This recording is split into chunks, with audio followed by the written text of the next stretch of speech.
Honestly, with Stray Kids, I'm like hit or miss with them. It doesn't surprise me that she believes in the supernatural. They're saying something right, but they're doing something right with XG. They're so good. Every time I watch something XG, I just get so excited. I heard some irritating. It hurt. Ooh.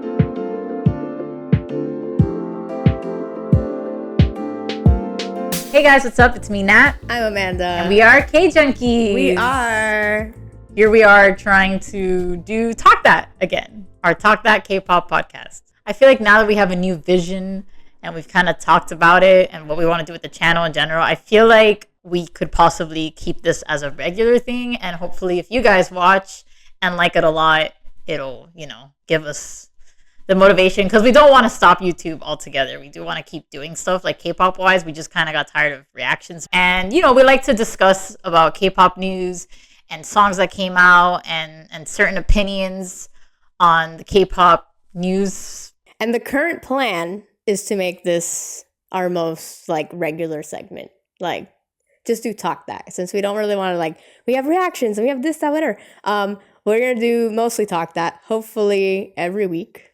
So we will go over everything that recently happened, including some reactions within, or talk about songs that we listened to that we might not have waited for a reaction, And, we also want to bring back K Monthly and maybe do our rankings and so on and so forth, other things. We've been K-pop fans for so long that I feel like with the editing and everything that a man has to do editing wise and my job, that it's not easy to just every day, when a video drops, to just have to set up and react to it. So we kind of want to condense everything more into just one area, and it might be easy for us, and who knows, maybe some of you guys might enjoy that. So shall we move on? Sure, let's go. K-pop news. All right, so as what we've done before in other Talk To episodes, we always kind of bring up K-pop news that happened in the month, but now since this is going to be more of a weekly thing, it would be things that maybe happened within the week, if anything has happened within the week. What's first on the agenda? Well, let's start with some good news first, which is 2NE1's comeback. So second gen stans rejoice because one of the biggest girl groups of second gen is actually coming back. We had Kara that just made a comeback. SNSD had a comeback 2 years ago, but 2NE1 was up in the air after 2NE1 disbanded. Did not think they would ever come back, to be honest. They were always very close. They did Coachella? They did Coachella, and there's always been heavy talks of a 2NE1 comeback. And not only did they come back, but they re-signed, I believe, under YG as 2NE1. So really big news. Super excited about that. Happy to see them back. And they announced also that they would be going on a world tour. That's the crazy part. Well, I mean, it's all crazy, but But I feel like as a second gen stan, you don't want to miss out. No. On a 2NE1 tour. I don't. We have to be there. That. What are the chances you're gonna say, "Oh my God, I got to see 2NE1 live"? Another heavy conversation I saw online was that RIIZE is having a Japanese debut, which whatever, okay, Japanese debut by a group, but people were kind of tired of Sunghan missing and no news about if Sunghan will return, if he left the group. As a Sunghan enjoyer, this was my final straw, my last hope. I guess I could say. When I saw that they were having a Japanese debut and I still counted 6 people, I was like, oh, he's not coming back. They're too late into their career at this point. I mean, and it hasn't even been that long, but K-pop is so fast paced nowadays that they're just pumping out all these releases, and I feel like he has missed out on too many key moments in their career. Yeah, the Mama Awards, the fan meets that they had, the concerts, everything. He's missed out so much that I'm just kind of here I feel bringing him back would just feel really bittersweet. I mean, I would still want him back regardless. I mean, I would he could miss I don't know what, but I would have open arms for him. Welcome him back. I just wish SM would tell us something at this point, because I hate the whole let's just shove them away for months, especially when he didn't do anything wrong. I would understand if he did commit something actually heinous, but he didn't. So I feel like it's kind of ridiculous that they just hid him away and then there's nothing. And I know, especially since some of them are chronically online, they definitely know that people want Sunghan back. And I just hope, like, regardless of what they've done and what achievements they have, I do hope that he does come back and that he can just fill up those missing moments that he couldn't do. And, you know, we'll have a Boom Boom Bass OT7, an official Siren OT7 release, which we missed out, which I was very mad about because the official Siren audio does not have him. And everything else that he missed out. I hope we get him back. So I can see the outrage. It makes sense. Another outrage online that I've seen a lot is the 50/50 2.0 debut? Comeback? I don't know what to call it. But debut? I've seen heavy talk about that. This has to be boycotted. At all costs, boycott it. The problem is that it has two girls from Are You Next? One of them being Chanel, who was like arguably one of the most popular contestants on that survival show. If you don't know Are You Next, that is a survival show that made Islet. That girl specifically was popular.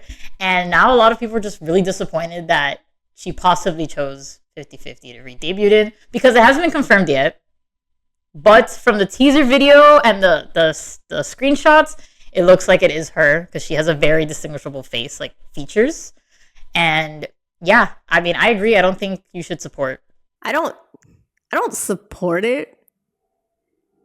It's just a weird situation. It is a weird situation. So what I've seen people talk about is that Kina basically went back, essentially possibly to save her family from bankruptcy and like to save herself from being blacklisted, because with that scandal, from what I've seen online, you know, is that the Korean side, like a good chunk of them sided with the company. So like if you kind of go against the company, like could you be an idol again after all that? Probably not. I don't know what the three former members are gonna do, in the midst of their lawsuit, if they would try to re-debut. But I feel like with Kina, it's a very iffy situation. So I feel like she shouldn't get hate for it.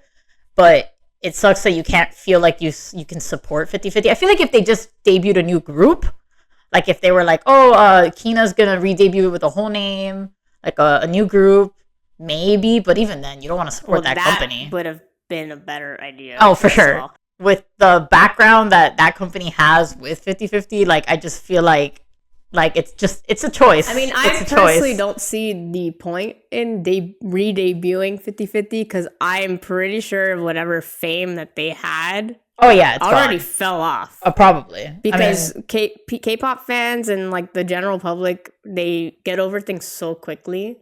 Whenever there's like those one-hit wonders, TikTok trends, whatever, like it's like that's what it is, but that's not gonna make you just stan this group. Oh no, for sure not. Oh my God, Cupid was such a viral song. That doesn't mean that everyone who thoroughly enjoyed the sped up version of Cupid on TikTok is gonna go stan 50/50. Oh no, I don't know what the company's re-debuting 50/50, they're just gonna probably be a new group. Maybe. I mean, we gotta see when they debut, and see if it will be successful. But boycott 50/50 2.0. So something a little less, I guess, controversial, depending on the person. This is more on my behalf, but the Island 2 final lineup. Woo! I watched Island 2, all of it, and I saw the final lineup live streamed. And I know a lot of people had heavy thoughts about that. There was some people were disappointed. I was shocked at some of mostly at the end, the producer picks I was surprised about. But I personally was really happy because two of my biases made it in to the final lineup. If you don't know Island 2, the final group is IZNA. They were supposed to be at KCON, but visa issues, so they don't get to go to KCON. I think the main controversy of the produce pick, or like Taeyang or whatever, because people were mad at Taeyang, was that they picked Mai like over Fuko, and then it was over. It was like 6 members. That's what they said it was. It's over, and then Taeyang's like, we want to add one more person. And everyone was like, oh! I was like, oh my God, guys. Oh my God. Because my number one pick was Sevy, who didn't get called. And then they were like, oh, it's one of them, which was Fuko and Sevy. It was like definitely between them. And then they called Sevy. So I was really happy. But a lot of people wanted Fuko, and she did not make it. And a lot of people were really mad, basically taking it out on Mai and Sevy. Wait, your number one pick was the last person to be called? Yes. The producer pick? Yes. Oh, I didn't know that. Well, I had 2 number 1 picks. I had Jungkook, who ended up being number 1, like PO1, so period, because she deserved it. And then my other pick was Sebi, who didn't get called until they added a 7th person, which wasn't the original lineup number. So people were mad about that? Well, people wanted Fuko to be picked for produce pick, but Mai got picked. And my people were like, oh, she's only picked for her visuals because the way they were. How many producer picks were there? There was only 1. No. I'm confused. You said Sebi was producer pick. There was only 1. No, sorry. There was only supposed to be 1 producer pick. So hold on. Wait, let me explain. Wait. Confused. The lineup was 6 people. 5 people made it in for votes. 1 person was going to be a producer pick. Okay. So Mai was the producer pick. But then Tang was like, just kidding. It's not 6 members. We're going to make it 7. So they got 2 producer picks. Oh, okay. And they picked Sebi. So there's 2 producer picks. Yes. Why did you say 1? I meant to say 2. Okay. It's because there was technically supposed to only be 1. But if you look at vote-wise, like just strictly vote-wise, it would have been... and if they would have been OT7 anyways, it would have still been Mai and Sebi. Like, Fuko didn't make it in regardless of votes, but I guess that's what producer pick is for, is that someone low vote could be. But I'm personally happy with the lineup. I feel like I'm a stan, so I hope Fuko does find a group to be in. But I'm really sorry for the Fuko fans. But it will get, as a Yuyeon fan, it will hopefully get better. Just wait a bit. All right, and last but not least, probably the most talked about thing ever on the internet right now. We're still on the Minheejin, NewJeans, HYBE, Source Music, Dispatch, bullshit, essentially. Just more going on. I think it was recently leaked from Dispatch that NewJeans was an OT7 group, which a video was released of OT7 NewJeans doing Attention. I don't know if it was like confirmed OT7 or if like they were the last 7 that could possibly be picked, but I believe it was supposed to be maybe OT7. Very interesting to watch that OT7 Attention video. And then there was text messages leaked of her talking to a shaman about what girls to get rid of or what girls to debut, or like, would this lineup be good? Should I keep this girl? Very interesting to read those text messages because I don't know. It's just some people believe in the supernatural, I guess, and she relied on the shaman to... You know, it doesn't surprise me that she believes in the supernatural. She gives me those vibes. I see it. I think she definitely believes in like the supernatural, in like fortune telling. Yeah, she does look like a type of person. I can see it too. So she even asked about Danielle in that shaman. Like, oh, should I keep Danielle? She's a 4-1. I don't remember what the shaman said specifically about Danielle, but clearly Danielle was fine because she's in the NewJeans lineup. But some of the rumored people, and even some things that got revealed because some more pictures have come out recently, kind of showing the other girls that were supposed to be in NewJeans, was like Yuna from ILIT, Youngso, who was supposed to be in ILIT, who debuted through the show, and then she left before ILIT debuted, when ILIT was supposed to be 6 members. And surprisingly for me, Yubin from Triple S, that was a really big. I was like, what? One of my girly pops? She was also in the trainees for Source Music to be in NewJeans. Didn't you say that it was also rumored that Yoonjin was supposed to be in Yoonjin from the Seraphim. Yes, because in the text messages, Minheejin like talks about, oh, like this person is going to be put into Sakura's group, because at the time they were calling it Sakura's group since Sakura was big from IZNA. Not even so much Chaewon, but since Sakura was really big, and since Sakura I feel like was how would you say, like anticipated to be a K-pop idol because she left AKB48, and that was like a big move. Someone from AKB debuting in the K-pop scene, she called it Sakura's group. So I'm assuming that was her talking about Yoonjin. I mean, it could have not been, but I think it was heavily implied because Yoonjin was a Source Music trainee. Yeah, I was gonna say, like, out of all the members, I feel like she does not fit. NewJeans. I feel like she fits NewJeans the least. Yoonjin? Yeah, personally. Maybe. It's all confusing, but at the end of the day, it's just still this big thing. Now Minheejin is suing Dispatch, HYBE, Source Music. God knows who else she's suing in Korea. I mean, yes. They leaked... I mean, that was already confirmed, too. The Dispatch said, yes, HYBE gave us this information. I did see that. With and I was like, surprised. wow, I'm so surprised right now. HYBE gave them the information. Who would have seen that coming? All these big companies are so shady. They're so bad. I'm so sure that every company, like SMYG, JYP, HYBE, whatever, they've all paid some shit to like expose crap about each other, because that's just how these dirty ass companies play. So I'm not surprised that this happened. It just keeps going further. And what sucks at the end is NewJeans being caught in the crossfire of all this. Because it also was revealed through that Source Music was a terrible company, that the dorms were moldy, cockroaches, which, you know, doesn't surprise me, because idol life or trainee life is definitely not all rainbows and cupcakes like some people think it is.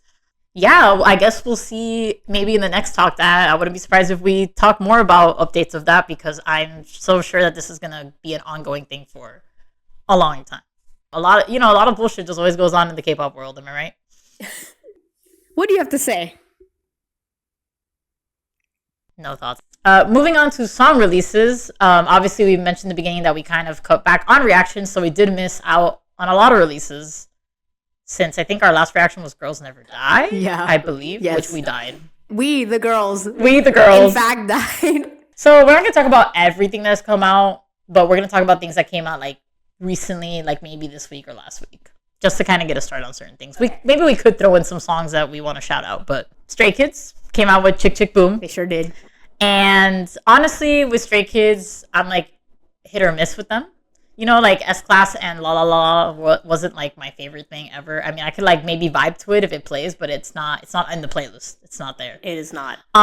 So Chick Chick Boom, I wasn't sure what to expect, but I liked the reggaeton Latino vibes they give, and the Hugh Jackman and Ryan Reynolds cameo. Honestly, I was sold. It sold me. Well, so we had watched the teaser, because like, oh, the teaser dropped. Like, yeah, let's just watch it, whatever. And I was a little like, but then like the beat really came at the end of the teaser, and I'm like, wait. So I was like, and then we were just sitting there, and the video dropped, and Nat plays it, and I'm like, is that motherfucking Hugh Jackman as my man Wolverine? And then Ryan Reynolds Deadpool. I mean, iconic. Honestly, the cameos really brought the whole thing together. But the song itself, I thought, was really good. Like, it's catchy, reggaeton. It's not like super noise music. I feel like it's the right amount of noise music. So I liked it, not only because like the beat is really good and whatever, but I felt like it gave me kind of like backdoor vibes, and especially in the sense where there isn't like a really aggressive rap. Yeah, it's not in your face. There's no like crazy shift in the song, and like I feel like Stray Kids does like to do that a lot, and it doesn't usually tickle my fancy. So I was like, yes, it did in fact tickle my fancy. When the song ended, I was like, that was really good. Like nothing crazy. Like we just had a good time. Like so Chick Chick Boom, approved. K-Junkies approved. Just on that note of Stray Kids, because we didn't react to ATEEZ. But I will say that Work by ATEEZ is one of my favorite releases of this year. A certified banger. My God, I've watched that video more times than I tend to watch music videos nowadays, because it's so good. That's got to be one of the best music videos I've ever seen. Yeah, it's funny, and the song itself is such a good time. It's here for a good time. ATEEZ Work. K-Junkies approved. NCT 127 came out with Walk, which we all saw the music video for. And honestly, wow. I have really strong feelings about the song. You know, it's funny because I feel like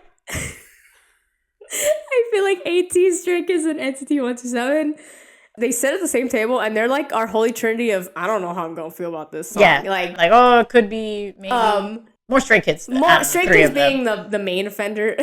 The main offender for us. So but NCT 127, it depends, because Fact Check is one of my favorite songs of all time. But I was like, I don't know, Taeyong's not there. It's gonna be how's this gonna be? Whatever. Oh my God, this song is a vibe. It is. There's like something about the and Johnny. The way Johnny does Johnny's short hair. And Taeyo's ad-libs at the end. So Walk. Also, just want to shout out Artemis Virtual Angel. So good. We didn't get to react to it, which hurt. because obviously I'm a big Luna Well, fan. if we would have reacted to it, that also would have hurt because that video Oh, was seizure inducing. yeah, I don't know what the heck. So if we would have reacted to it, because we would have reacted to the original. Yes. And I would have been screaming the whole time. I'm glad they released a human eye version. Thank God. You know, Mod House just be on some BS sometimes. They're just really creative. They're like that quirky art kid that's like a little too quirky sometimes. And they're just like... But great song and great album. And they're coming here to Miami. They did it for me. Well, Fort Lauderdale, whatever. Yeah, I'm not coming to Miami. They did it for me. Lussemble and ARTMS coming to Florida. They did it for me. They knew I was here. Now I just need Triple S to come here. So there is a couple of things that we haven't heard, haven't seen. So we thought, in the spirit of still trying to maybe do some reactions, that we'll fit some reactions here in the podcast. Yeah, I like a cut-up version. Yeah. All right, so the first video that we're going to react to is Kara with I Do, I Do. Yay. Which reminds me of Secret's I Do, I Do. Yes, I do, I do. But yes, Kara is back again. They did have a pre-release called Hello, which they had Kohara's voice in that song. So that was very nice. And yeah, I'm glad that they actually came back again. Like, I didn't know how long it would take for them to come back after they did When I Move. So I'm glad to see that they're like, oh, let's, SNSD, get up. Like, it was so funny when the 21 news came out. People were like, they were like tagging Girls' Generation and being like, fight back. Yeah. We're still waiting. It's been 2 years. All right, so let's check out a bit of Kara's I Do, I Do.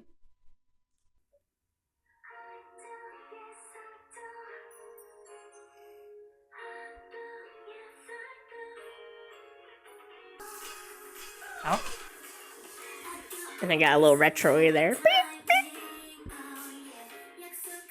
It was giving me like A-Pink vibes for a moment. Like A-Pink summer vibes. I thought the same.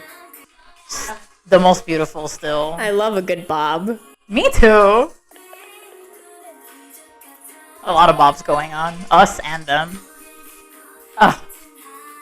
My queen, beauty, goddess.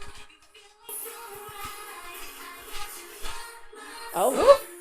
A little dancing. Okay, but this is a vibe though. I wasn't sure what to expect.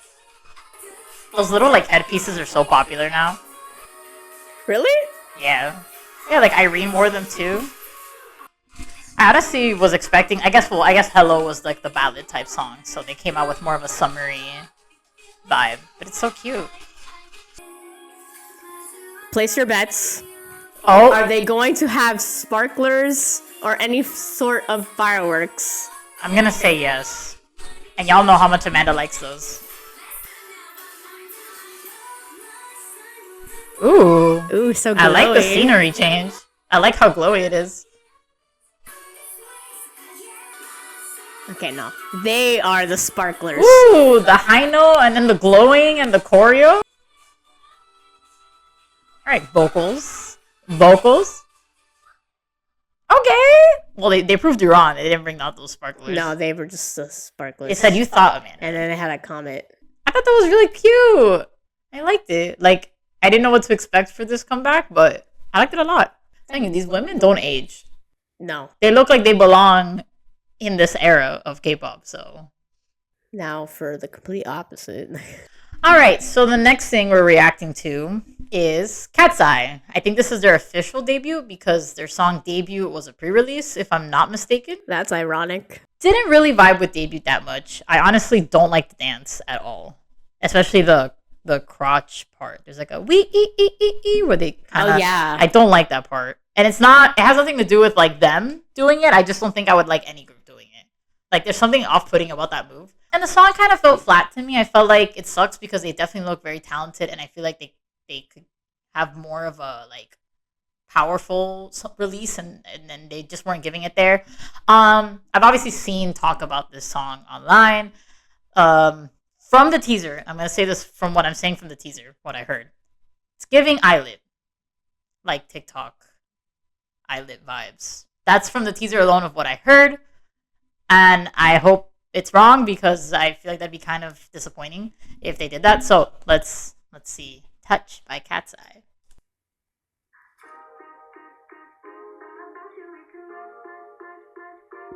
Like this part's already giving like Yes. TikTok.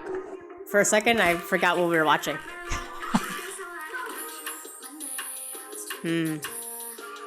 They're very gorgeous though. Yeah. Oh. Like, alright, serving on the bed. The serve.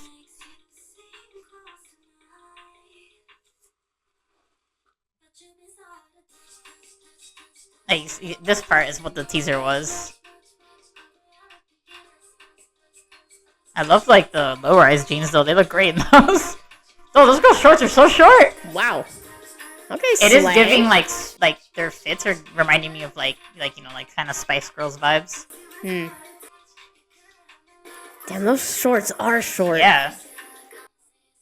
I don't know how old they are. That's what I'm wondering. I'm This assuming- girl had her boobies out. I'm assuming they're adults.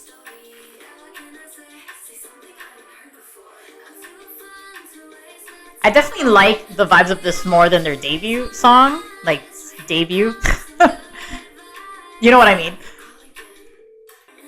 They're so pretty. I They know, look like I'm models. Just here, like, there's just so much variety, and I love it. Yeah. Damn, she wears them shorts again. Wait, is it the same girl? I think so. Danielle, I think is her name. Daniela? Whoa. I know some of their names. Oh, it's over. Okay. Yeah. They're definitely I gonna know ban a lot of bridge. people were complaining about how short the song was. I not so much Eyelet. Like TikTok trendy, sure, yes. Not so much Eyelet, especially the aesthetics. No, not the styling. I'm not talking about styling at all. When you said that, I was like, Oh, you were wearing little frilly dresses. No. I was like, huh? I meant like the song wise. no. I could imagine Eyelet kind of doing like touch. Yes, just more maybe more high-pitched. dreamy. Hyperpop, maybe more a little bit more higher hyperpop. voices, but like since they have more mature voices, I felt like it was a little like Repetitive. no. The repetitiveness didn't bother me. It was like the fact that it didn't really go anywhere. Like it was very one note. Yes, We didn't go anywhere. There was no climax. There was no bridge. That's why I love bridges, because they literally bridge you to the climax of the song, which is supposed to be the last chorus. That's a nice way of putting it. You get a nice bridge in there, and then we'll get a last chorus that gets a little like, and then we're gonna go touch, like a little higher. You know what I mean? Yeah. Like the key goes up higher. Come on. No, I get it. I definitely liked it more than their pre-release. The pre-release didn't really sell me. I like this more. Like, I could definitely hear myself listening to it. Like, will it be on the playlist? Probably. But I feel like they're not doing a good job at giving them a different image. Like, their visuals are so striking, and they're so, like, there's so much variety to do with these girls that I feel like they could give them more of a powerful, like, concept. Like, and it doesn't have to be, like, sexy powerful. Like, that's not what I'm saying at all. Because I don't know their ages, to be honest. Powerful, like maybe like Fifth Harmony, like That's My Girl. That's the vibes that I feel like Cat's Eyes would eat up if they did like a That's My Girl Fifth Harmony concept. I feel like they would do so good, and I feel like people would vibe with it more. But this isn't really giving that, and I feel like they're kind of wasting that potential. Like they should have given them a strong start. So the oldest is 2002. I don't know if is she the oldest? Oh, let's see. She's Venezuelan Cuban. Period. Daniela. Okay. I'm gonna hope that the ones wearing like the booty shorts. Daniela was the one wearing the booty shorts. I Are think. the ones, So like- she's yes. So you mentioned, I was actually gonna mention Fifth Harmony as well. I'm like, I feel like they could definitely do like a Fifth Harmony little mix type of thing. Maybe a little less sexy. Yeah. Because But I mean, like the concept and the sound of like Fifth Harmony and Little Mix, I feel like that would eat. no, yeah, With for Cat's sure. Eye, But I think they're so- still trying to keep the K-pop Yeah. element to it because Because Vicha, I think if you compare, I feel like Vicha does fit the K-pop global girl group vibes in the sense where like they give K-pop. Like they're very like kind of fresh and young looking, so they give a more K-poppy vibe. Where I feel like Cat's Eye could be K-poppy, but maybe on the more mature, powerful K-pop side. And the last thing that we're gonna react to on this podcast is XG. Woo!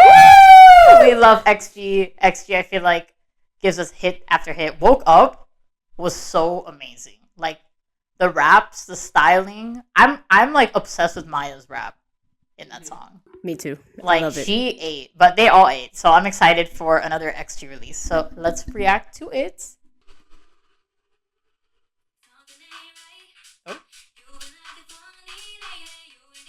Ugh. Ugh, we love Coconut with that hair.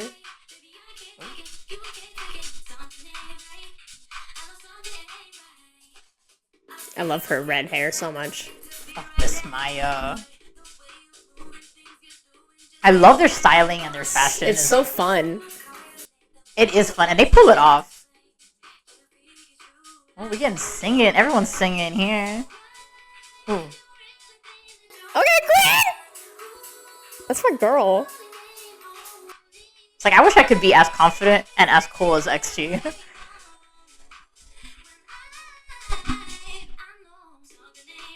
Woo! Oh, that's a funny move.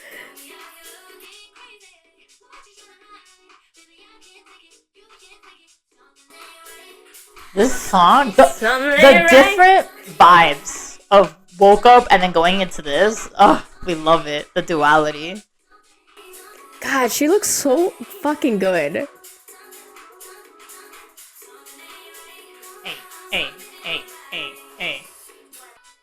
Oh, Chisa with the orange hair. I love it. She pulls it off so good. Something ain't right. Yes. Look at her! Yeah, look at Miss Kokona. That's what I'm trying to be. Hey. Oh, this song is a vibe.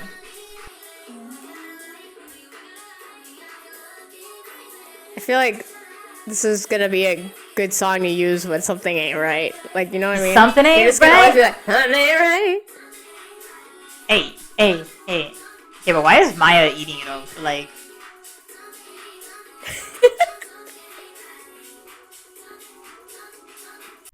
they're saying something ain't right, but they're doing something right with XG. Oh, like, so good. they're so.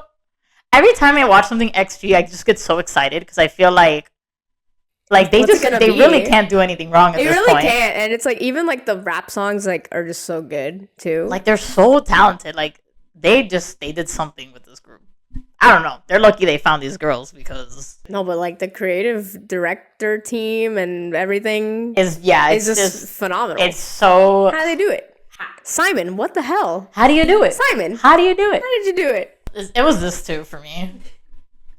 All right, so those were our reactions. We hope you guys enjoyed that. Maybe, you guys can finally see some of our opinions of certain things that are coming out. And we plan to do this for every podcast every week. So if things drop throughout the week, we'll react to it right here. I think we can close off with a little song recommendation, which we always like to do at the end of the podcast. Yes, but we've changed it slightly. It is now going to be Throwback Tuesday song rec corner. So my song recommendation, my throwback song recommendation for TBT is On Rainy Days by Beast. I feel like, if you're a fan of ballads and just something that's really atmospheric, I feel like On Rainy Days is amazing, especially on a rainy day. Like, I've driven my car on a rainy day and the song comes up and I'm like, I can't skip this. This is literally the whole vibe. Like, the rap is great, the vocals are fantastic, and I feel like if you don't know it, you're missing out. So, On Rainy Days by Beast, that's what I'm recommending. I really appreciate that one.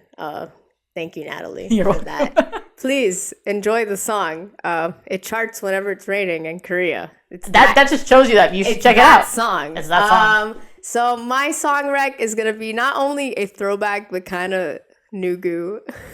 Just because I was kind of talking about it yesterday with some friends. So I'm going to suggest I already know what it is. Highway by Mr. Mister.